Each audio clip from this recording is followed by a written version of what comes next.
So, I've been trying to think of what makes a game work well for me, solitaire. And um, the biggest thought I was coming to has to do with the level of complexity, detail, etc.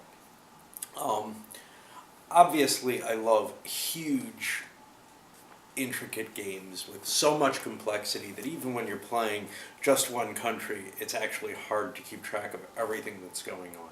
Something like Europa Universalis, where only during the bookkeeping phase am I really concentrating on what my income is. There are obvious goals that one follows throughout the game, but when I'm busy exploring territory, I'm not necessarily trying to optimize my income during that phase. That I can really segment the game very well. And then on the other side, something like Imperial, which it isn't trivially light. There's no question there. I can't think of, it's very difficult for me to figure out the games that are trivially light, what that would mean.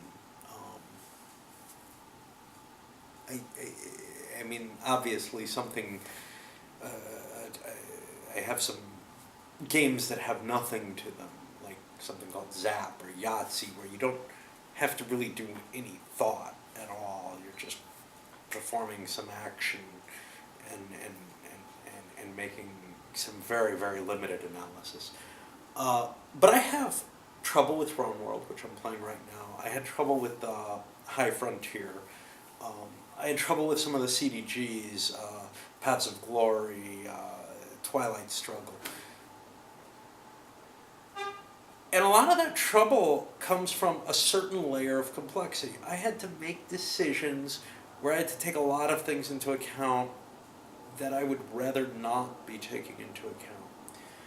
So I started thinking, gee, I like sort of two ends of the scale. I like where things are very fast-paced and I can just do. I take an action, I take an action, I take an action. And then I like the big, really huge games. So then while I'm saying this, I start thinking, well, wait a minute. Isn't 18XX right in that area that I shouldn't like? And I don't think so. For me, it plays very, very quickly. Maybe because I fell so in love with it. So, just the first time playing it, and I actually played it the first time opposed, that it is second nature for me. And maybe that's sort of the case with something like Here I Stand.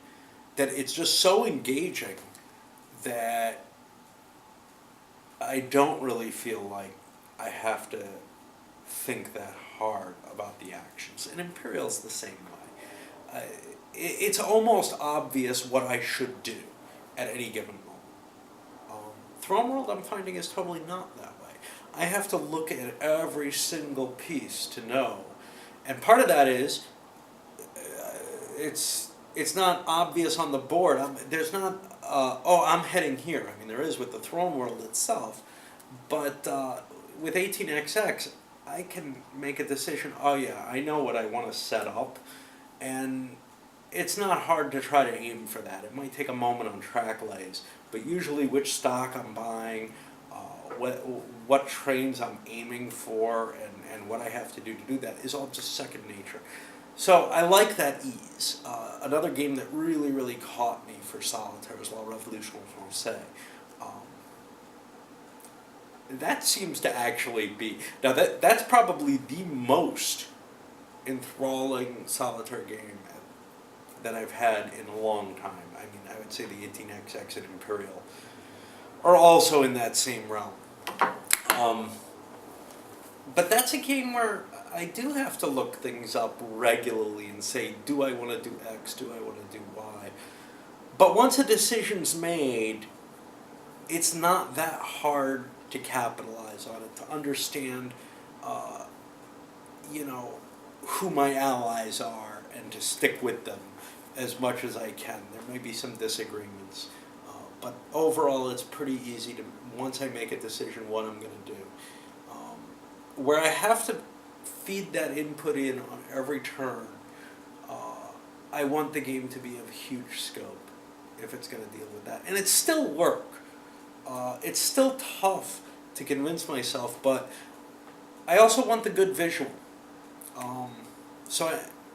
Europa Universalis, I can look at the world and I can see this part's France, and France owns this part of the New World, and it's very clearly distinguished for me who has what and where they expanded. Pax Britannica, same kind of issue.